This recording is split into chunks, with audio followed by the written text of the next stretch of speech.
Bem-vindo ao Papo Espírita, a espiritualidade na sua vida.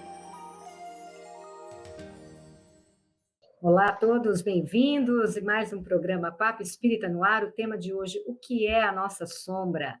E para conversarmos sobre mais um tema com uma pegada psicológica, nós trouxemos Adriane Bacarin, especialista em psicologia analítica, palestrante espírita e coordenadora de estudos da série psicológica Joana de Ângeles, membro da AME Cascavel, no Paraná. Muito bem-vinda, Adriane.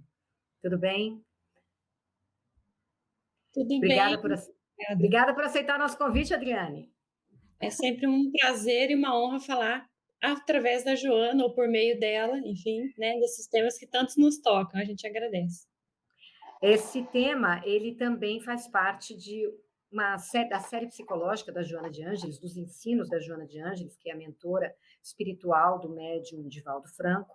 E nós já trouxemos em outros programas temas como o despertar da consciência, o ego e o egoísmo. Falamos sobre os complexos e agora vamos falar sobre a nossa sombra. Esse conceito da sombra, Adriane, ele nos remete a tudo que está inconsciente em nós e que a gente precisa acessar. Então, eu queria que você explicasse o que é a sombra e como ela se forma. Excelente pergunta, né? Porque a gente parte desse pressuposto de entender de onde que sai, né? Sempre assim. E acho que o primeiro ponto para a gente pensar nisso seria trazer um pouco de como que se forma isso lá desde o nosso processo de infância. Como que é isso, né? Nessa primeira etapa do desenvolvimento humano, a criança que ainda não tem o seu ego formado e ela é muito mais imersa no seu inconsciente, porque o inconsciente é a priori e o ego se forma a partir do inconsciente, ela está mais imersa nesse conteúdo psíquico da família.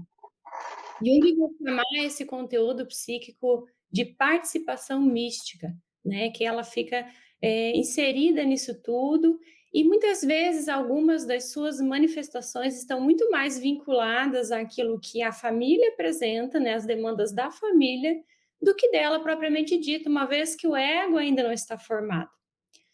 E dentro disso tudo, né? Nessa relação a criança, ela vai percebendo quais as nuances que esse mundo exterior vai trazendo para ela como expectativas e demandas.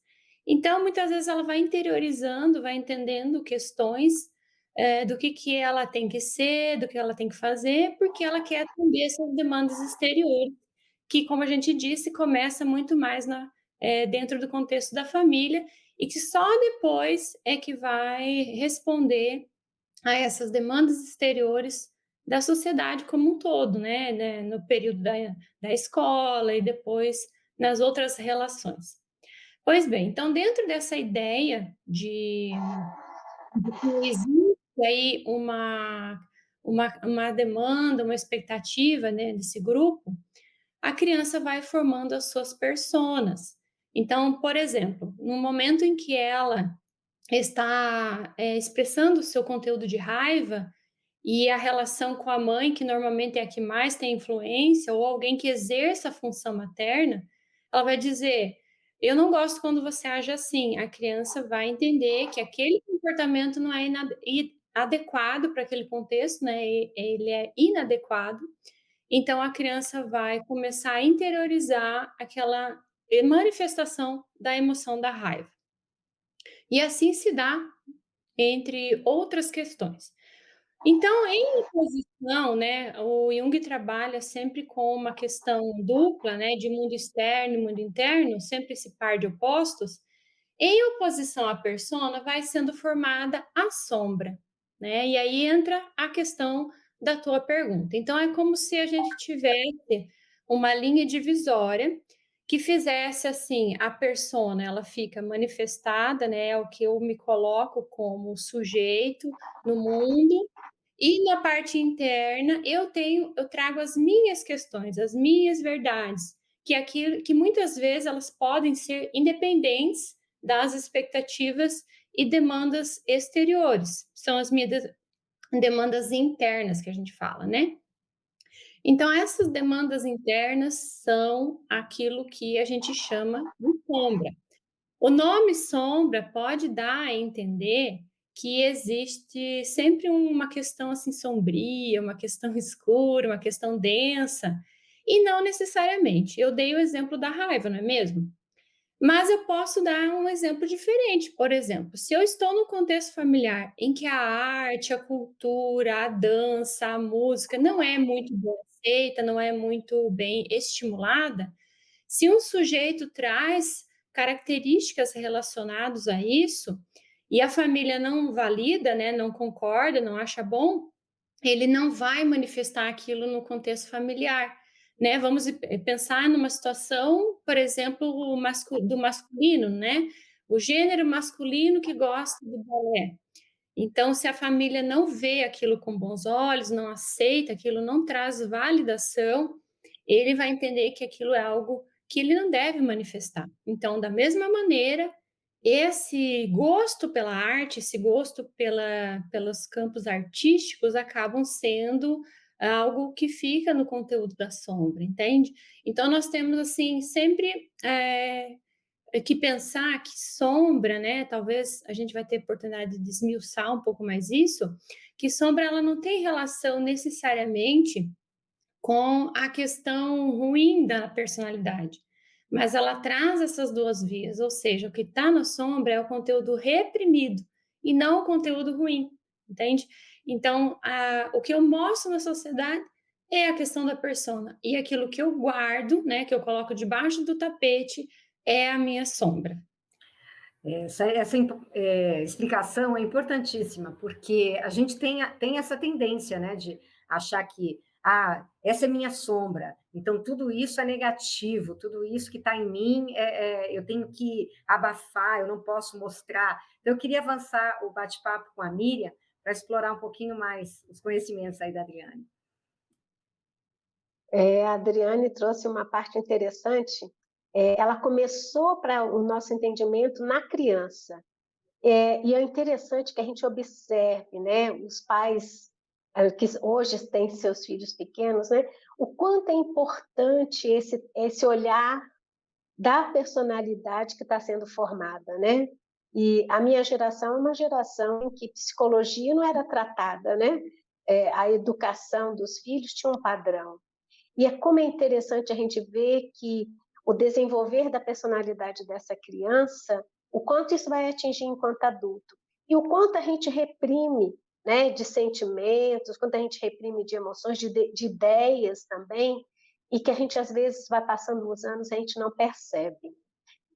Nessa repressão, Adriane, de esconder, de ignorar, porque não é seguro, ou então isso vai me expor demais, eu não serei aceito no meio onde que eu vivo, então eu mantenho a minha persona e deixo o que realmente eu sinto, o que realmente eu penso, lá atrás, escondidinho no inconsciente, na sombra. É possível que essa sombra ressurja em nós em forma de doença? Nossa, excelente pergunta essa, Miriam. Eu só queria, antes de responder ela, pensar, só trazer uma questão aqui. Esse movimento de formação de sombra e persona, ele é um movimento arquetípico. O que que é isso? Ele é um comportamento padrão que nós, seres humanos, fazemos. Então, Jung descreve isso como arquétipo porque é um movimento que se repete, sabe? Então, assim, eu não gosto de determinadas coisas, não significa que aquilo vai agradar todo mundo. Então, vou sempre em busca de um ego ideal, né? De algo que eu acho que é adequado para essa sociedade. Mas o que a gente não quer nessa fala é incutir culpa nos pais, sabe? É aquela sensação assim, eu não fui bem educada e o culpado são os meus pais. Não, isso é um padrão arquetípico. E, e vale também dizer que não é apenas o que é colocado na sociedade, mas aquilo que o espírito apresenta como constituinte dele. Então, se ele se adapta assim, na sua persona e na sua sombra, tem a ver com ele também, sabe? Então, não é necessariamente só essas questões externas que acabam trazendo esse movimento, né? E esse comportamento meio padrão nosso. Só queria trazer isso para não dar esse entendimento de que existe culpa de pai e mãe necessariamente. Às vezes sim, às vezes eles são alguém que prejudica muito, traz os nossos conflitos, né? A questão dos complexos, a formação dos complexos que prejudica aí, mas nem sempre, às vezes tem a ver com o próprio espírito. Mas então, respondendo a tua pergunta, né? Você fala se isso pode ser uma questão de doença, né? Que se eu, considerando isso, eu posso trazer aí algum comportamento de doença, né? Acho que é mais ou menos assim.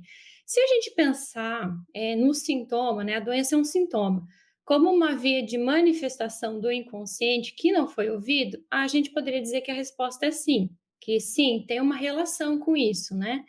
Porque desde o período em que Freud trouxe a estrutura do inconsciente e tanto para a questão dos estudos, mas também principalmente para a questão do tratamento das histerias, ele já havia compreendido que esse conteúdo reprimido, ele tão somente, né, não só pelo fato de estar reprimido, mas também porque é algo que o indivíduo deixou de viver, né, de experienciar. E não é pelo fato dele estar reprimido que ele deixa de existir, né? Então, nas obras dele, a gente vai encontrar, por exemplo, um exemplo bem interessante, que ele diz, quando um veículo está andando à sua frente e ele dobra a esquina, não significa que ele deixou de existir, eu apenas deixei de ver. Então, aquilo que não está no meu campo de visão, a gente pode, às vezes, acreditar que não viu aquilo, né? É que ele não existe mais, mas na verdade não, ele só não está vendo.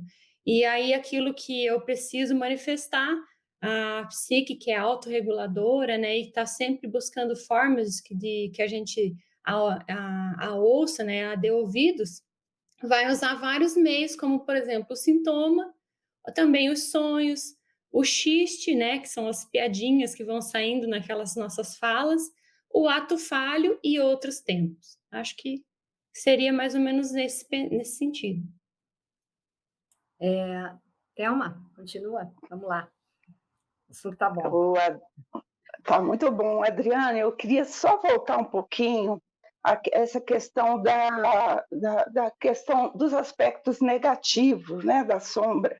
Aí tem uma pergunta aqui que nós abordamos, que eu acho que seria importante, porque a gente sempre fala da sombra, mas acaba a gente sempre focando para a parte negativa, né? E aqui nós temos uma pergunta nossa, que muitos pensam que as sombras são aspectos apenas negativos em nós, mas na sombra também encontram-se tesouros que precisamos integrar, né? Aí eu queria que você explicasse para nós como é que a gente faz o porquê disso, como é que a gente trabalha, né, trabalha em nós esse processo, né? Tesouros, né, Adriane? Como assim? Não é sombra? Uhum. E aquilo que está para fora não é o que a gente acha que é o melhor? Não é o que a gente quer, né, demonstrar que é o melhor de nós? Como é que isso pode estar dentro da nossa sombra e escondido?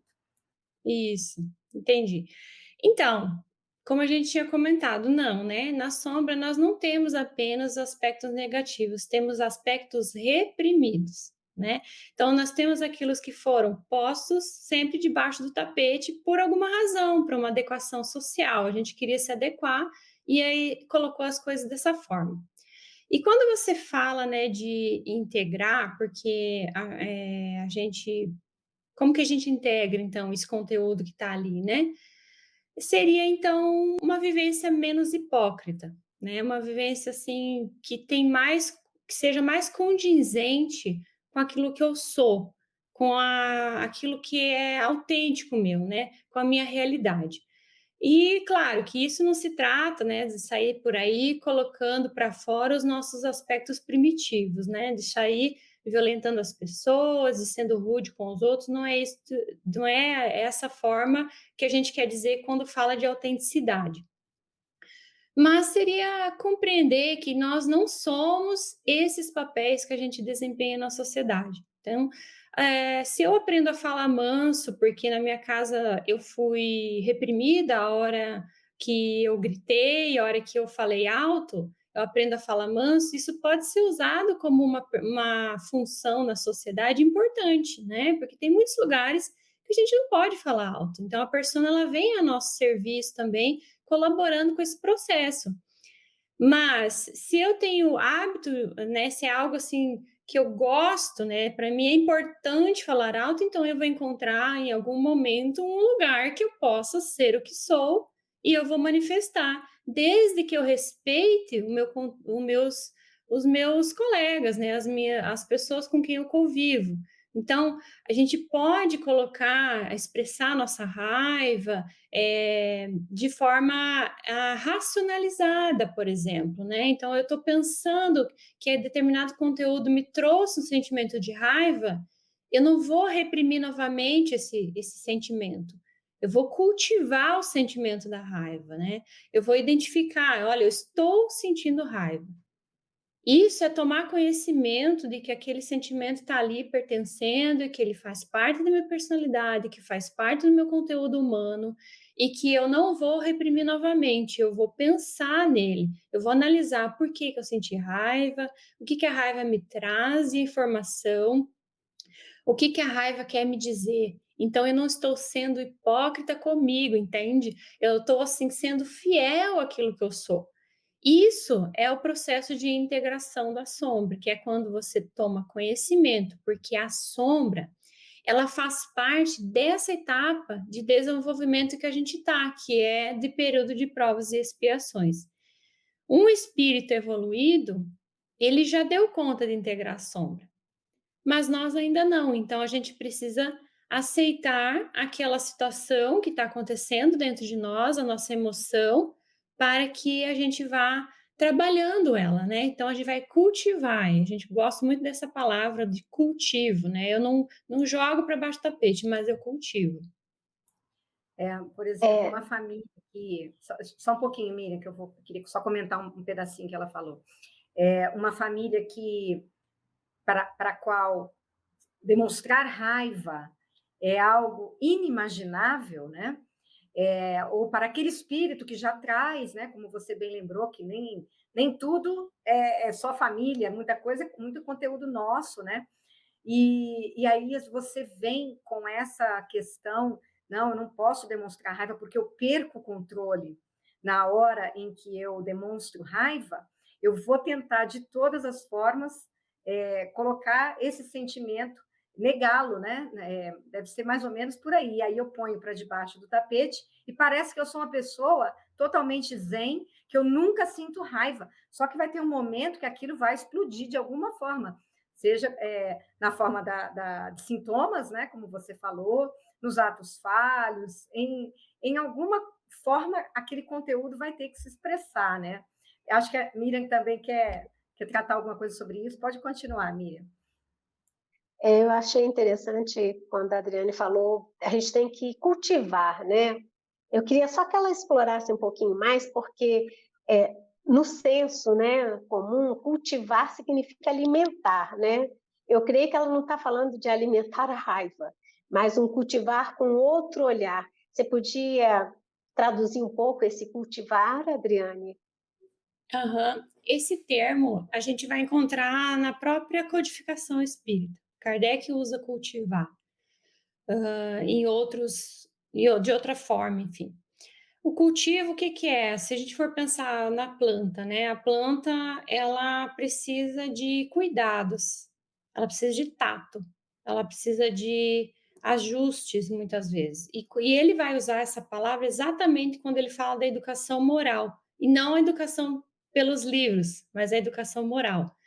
Então, quando ele fala da educação moral, ele traz uma ideia de como uma planta realmente num jardim, que precisa de poda, precisa de rega, que precisa de adubo, isso é cultivar, né? Então, não é aumentar e nem qual foi a palavra que você usou? Seria... Alimentar, incentivar, aumentar.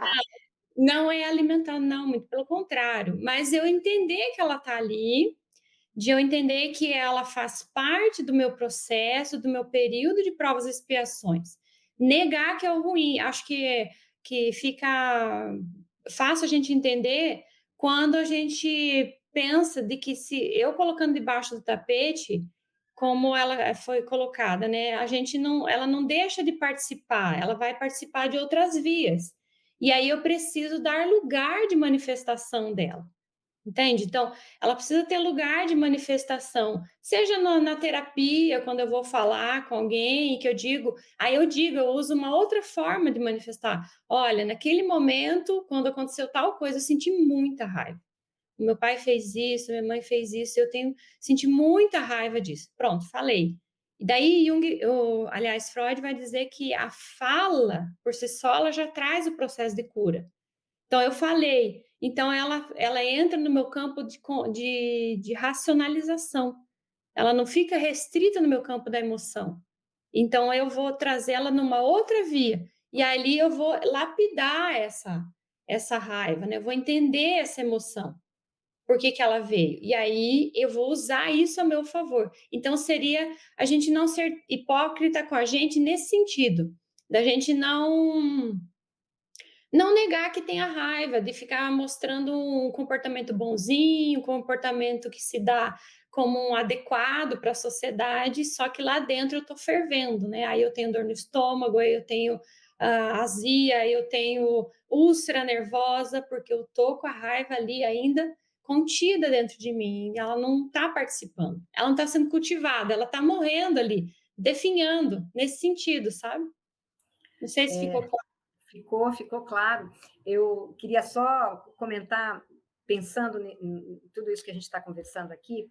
Outro dia eu estava conversando com uma pessoa, amiga minha, e eu disse isso para ela, que a gente precisa viver para fora de acordo com o que está mais para dentro, e que a gente precisa externar quem a gente realmente é. A gente precisa começar a fazer essa interiorização de se eu sou para fora, eu também sou para dentro, né? Ter mais verdade naquilo que a gente expõe, né? Ser mais verdadeiro, como você disse, com a gente, porque não temos que só aparentar, né? Aquilo que não sentimos por dentro. E esse processo é que leva muito a adoecimentos, e crises e muitas situações de conflito, né?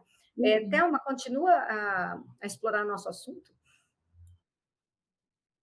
Eu achei interessante, como você falou, em relação a gente falar e a gente vai se ouvir, né? E essa coisa da questão da hipocrisia, a gente ser hipócrita com si mesmo, quando a gente procura um terapeuta, ou quando a gente, vamos dizer, vai no atendimento fraterno no centro espírita, quando a gente se expõe lá, a gente se coloca, quando a pessoa quer, né, começa a ter consciência das suas questões, dos seus problemas, ela se coloca verdadeira.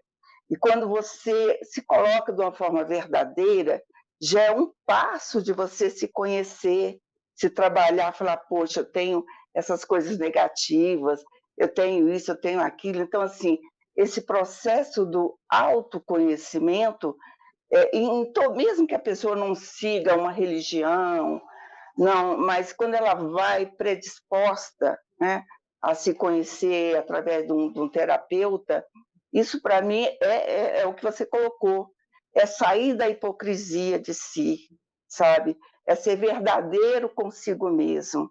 E eu acho que é um ponto fundamental para o nosso passo, né? Evolutivo conosco mesmo, né, Adriana? Eu estou passando essa bola para você. É isso mesmo, olha, até Jesus, Thelma, falou disso para a gente. Jesus falava da hipocrisia quando a gente era sepulcro caiado.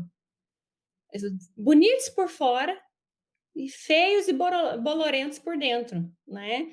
Então, o sepulcro caiado é isso, ele parece bonito, mas dentro é cheio de podridão. Então, assim, o que vai nos levar no processo de transformação é o autoconhecimento, sim, como você coloca, né? Você conhece que você é uma pessoa que traz agressividade. A gente pegou a raiva hoje para Cristo, né? Mas teria muitos outros pontos para ser falado. Mas pegando isso, então, a gente tem a agressividade. A gente precisa usar ela a nosso serviço. Um cirurgião, por exemplo, quando ele vai cortar a pessoa com o bisturi, ele tem que pôr uma dose de agressividade ali para fazer o corte, porque senão ele não consegue. Uma mãe que vai repreender o filho porque ele colocou a mão num lugar em que é perigoso, que vai queimar, que vai machucar, ela tem que trazer uma firmeza de agressividade.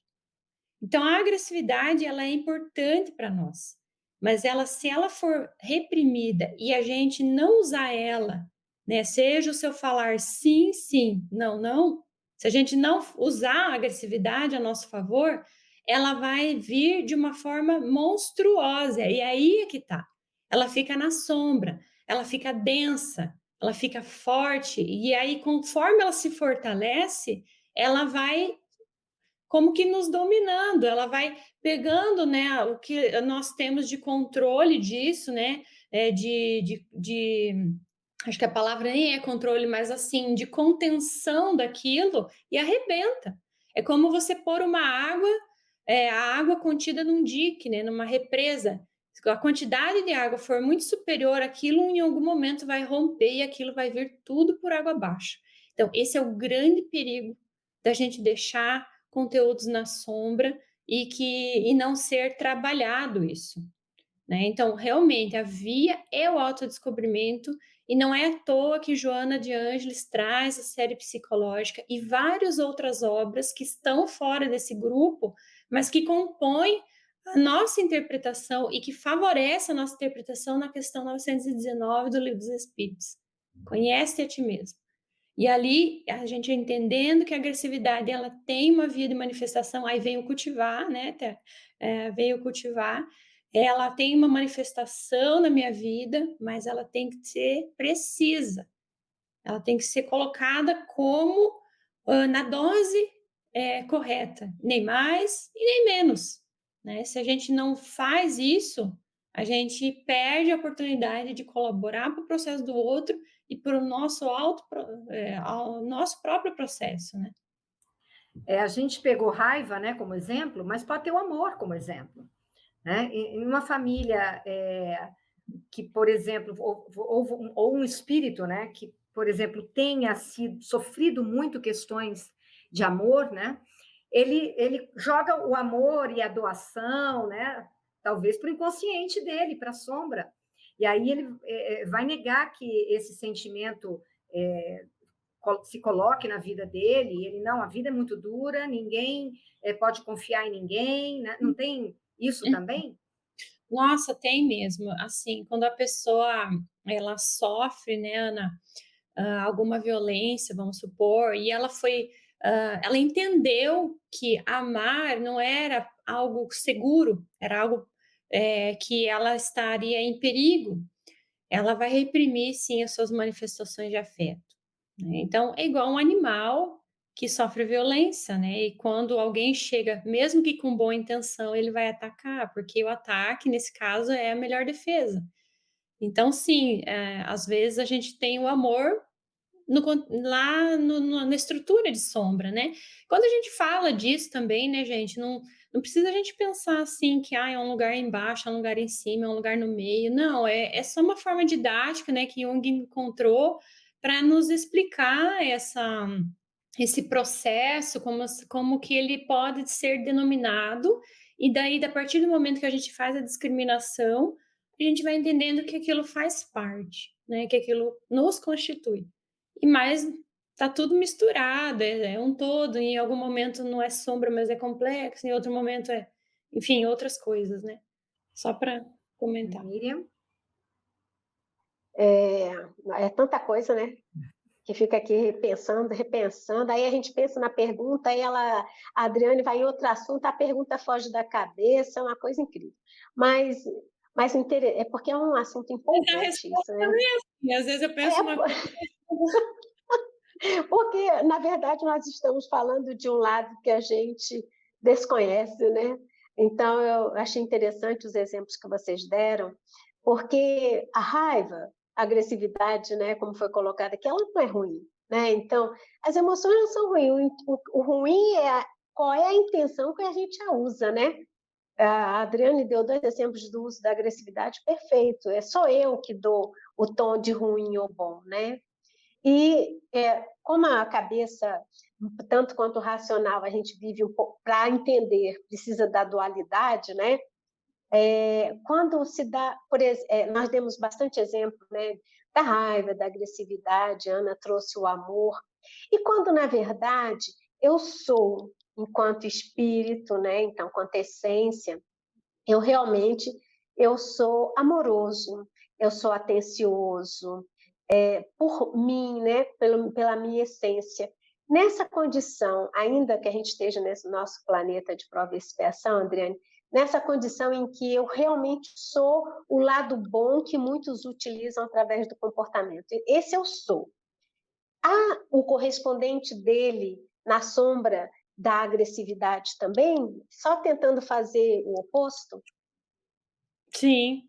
A gente sempre tem essa questão de par de opostos, né, como você comentou, mas eu queria, ressaltar uma questão que você me trouxe que gritou aqui, sabe? Eh com relação a essa questão de amor, né, que você comenta, né, a gente teria talvez que marcar uma nova conversa para falar de amor, porque Joana traz a questão do amor, assim, em etapas. Então ela afirma que nós humanos ainda não sabemos amar. O amor de verdade ainda não participa da nossa vida. A gente ainda tem um amor muito instintual. Mas isso é papo para uma outra conversa. Mas aí eu acho que uma coisa interessante a gente pensar é que sempre a Joana remete à ideia de Jesus, né? Jesus, sendo nosso mestre, modelo e guia, ele traz para nós a lição de que a gente deveria ser manso como as pombas, mas também prudente como as serpentes. E ele traz esse par de opostos, concorda? É uma oposição, ele é um par de opostos. Então, eu sou manso, mas eu também sou prudente. Uma cobra não deixa o seu pescoço no meio da rua para que alguém passe com a carroça. Isso está lá no livro do Evangelho segundo o Espiritismo. Então, a gente tem que ter esse cuidado de que a gente está no mundo e que, estando no mundo, nós vamos lidar com os mais diversos tipos de espírito. E, estando no mundo, a gente está sujeito às vicissitudes dele. Então, eu posso estar ali manifestando meu afeto, né, atendendo alguém necessitado, por exemplo, que é o modo como eu encontrei para manifestar o meu afeto, e eu posso receber uma facada nas costas, eu posso ser roubada, eu posso, enfim. Ali a gente poderia pensar N situações, né? E aí a gente volta para dentro. Por que que eu estou fazendo esse trabalho?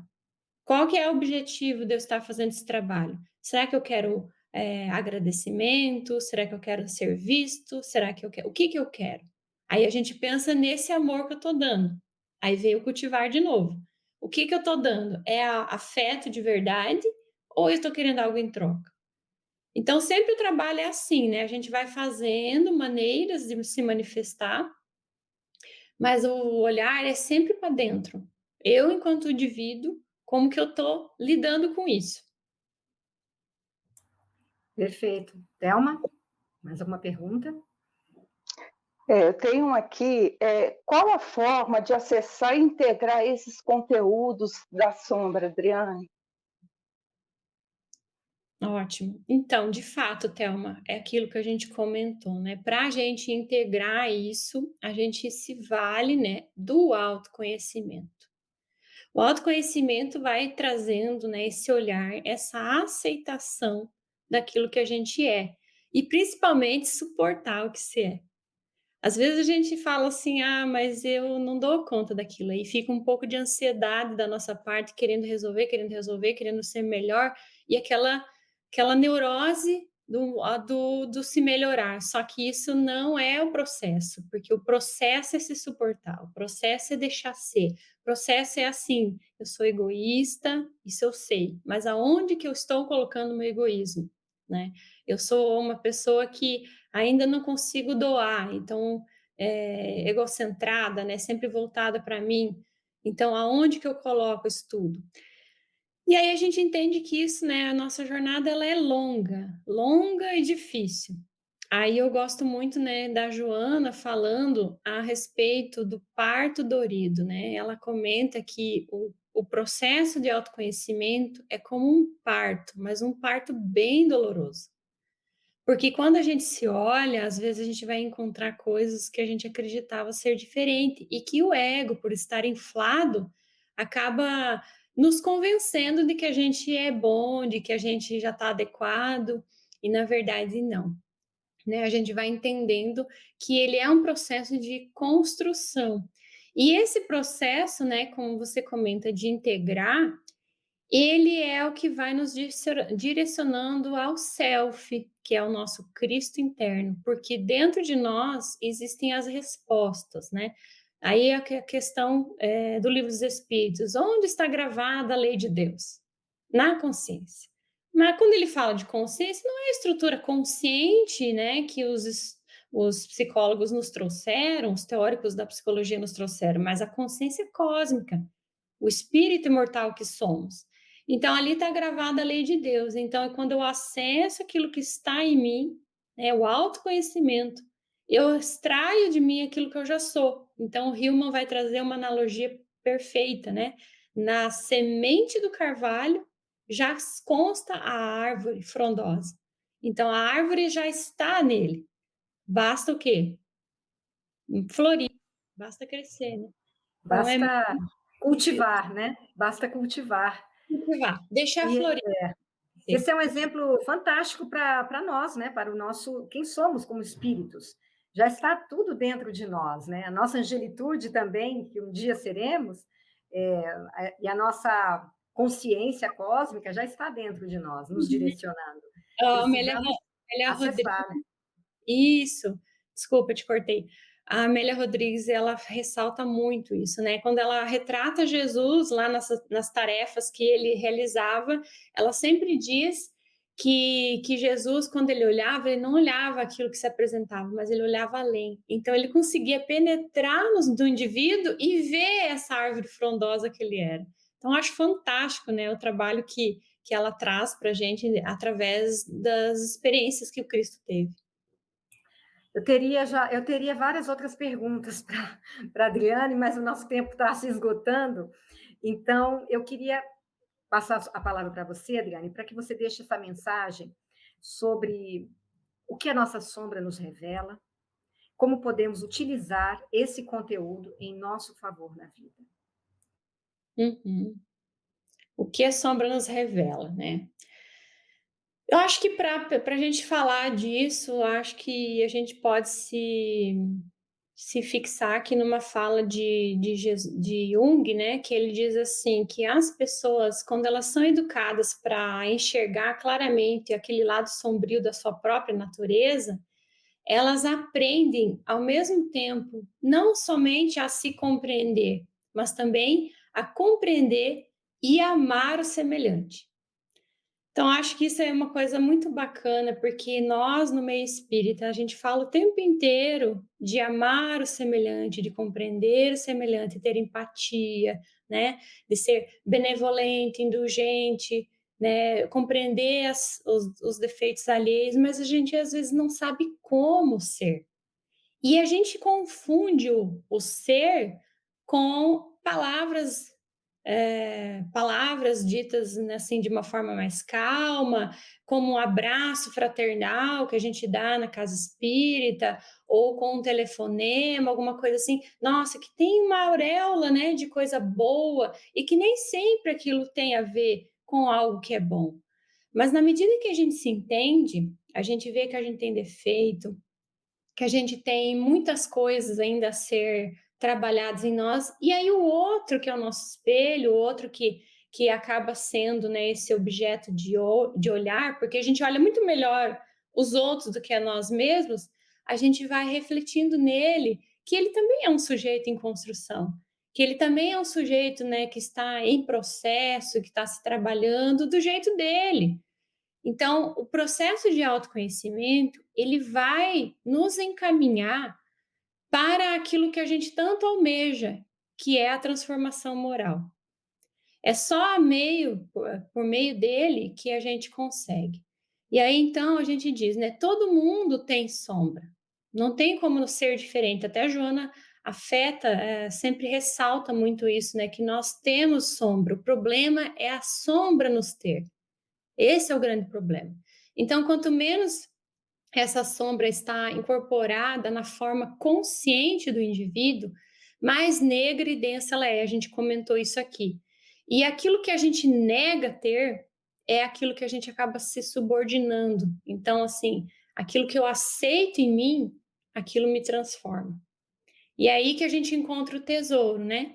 E Jesus já tinha falado isso, né? A gente aqui talvez não soube ouvir, mas Jesus falou: conhecereis a verdade, e a verdade vos libertará. Então, na medida em que eu conheço as minhas verdades internas, que eu conheço aquilo que eu sou de verdade, que eu passo a integrar isso tudo, eu vou me libertando daquilo que me prende no campo do instinto, que me prende a esse corpo, a esse mundo de provas e expiações. Conforme eu vou evoluindo, eu não preciso ficar presa nessa questão instintual. Eu vou me libertando para outras experiências, né, mais evoluídas em mundos de regeneração, quem sabe, né? Eu vou trabalhando as coisas dessa forma. Então, eu acho que Joana também afirma muito, né, as coisas dessa maneira, que ela vai dizer a respeito de rejeitar e ignorar a sombra, é sempre se candidatar a conflitos contínuos que poderiam, por nós, ser evitados se a gente conseguisse se observar. Então, a sombra, ela faz parte daquilo que nós somos, assim como o ego e o self, como vocês já estudaram nos outros programas. Então, a gente não pode negar ela, né? A existência dela. Ah, eu sou perfeitinho, redondinho, evoluidinho. Não sou. Tenho muitas coisas ainda a ser melhoradas, tem muitas coisas ainda a serem ajustadas. Então, aquilo que o ser humano possui, né, na sombra, que está ignorada, é o nosso maior inimigo. Mas quando eu tomo consciência daquilo, né, que ela participa de mim, que aquilo faz de mim, se torna o meu amigo, meu tesouro. E de novo, né, eu sempre trago Jesus aqui para afirmar para nós que a gente deveria se reconciliar com o nosso adversário enquanto estivéssemos a caminho com ele.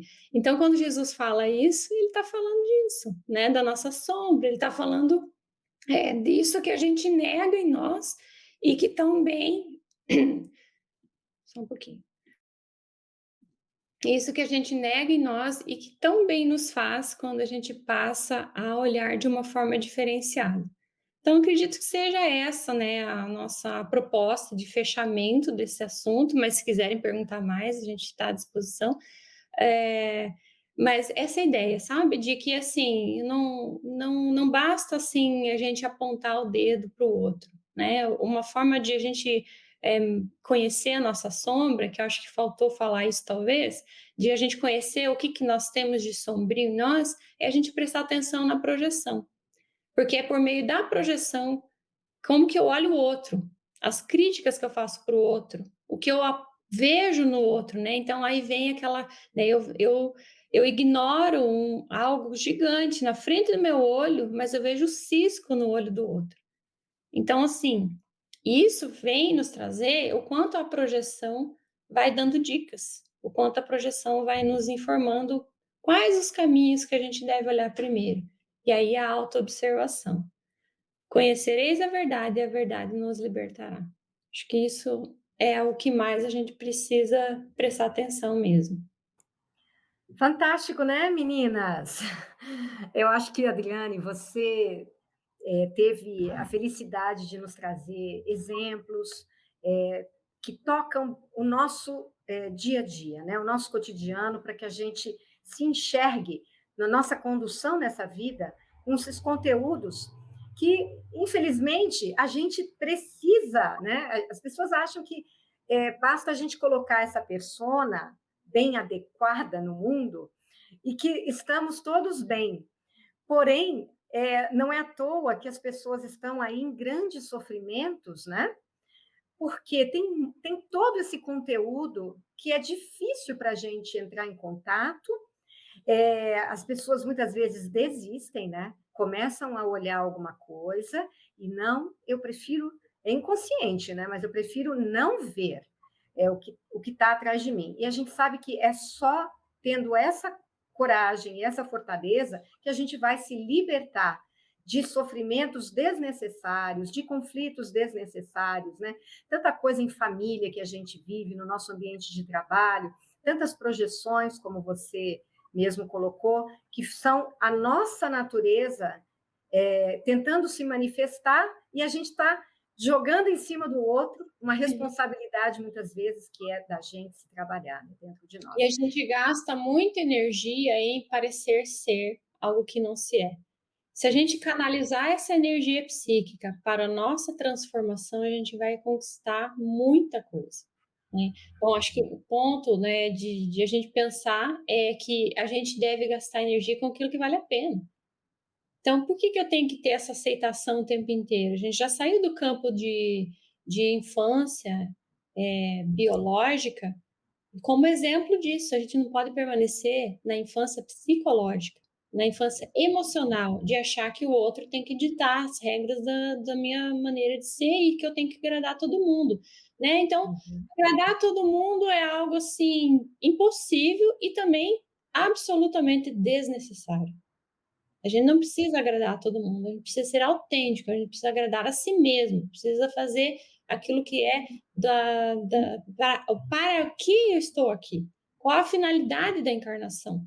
Então, eu descobri o meu talento, o meu tesouro, porque se eu estou fazendo algo que todo mundo faz, dando continuidade com o que todo mundo faz, eu não faço o meu processo, porque nós somos seres individuais. E a gente precisa provocar isso em nós, nessa questão do indivíduo. O indivíduo age por si, segue a intuição, ora, vigia, pede que o self se manifeste, né? Então, o nosso Cristo interno dá a direção, desde que o ego não atrapalhe. Isso evitaria também uma centena, né? São pessoas que estão com problemas psicológicos gravíssimos, depressões, suicídios, coisas muito graves que estão acontecendo ao redor de nós, se não conosco mesmo, que a gente precisa entrar em contato, acessar e trabalhar. Então, super obrigada, Adriane, Thelma e Miriam também, a todos os membros da AME que já estiveram aqui, Adriane, mais uma, né? Fica o convite para quem não assistiu esses outros programas, acessar a nossa playlist e buscar. É um conteúdo de excelente qualidade que a gente traz para que vocês explorem da maneira que vocês considerarem melhor. É uma abertura que a gente faz aqui. Então, para vocês que nos assistiram, fica o nosso muito obrigada. E nós vamos ao ar todas as quintas, às 19 horas, no canal da Comunhão Espírita no YouTube. Muito obrigada a todos e até mais tarde.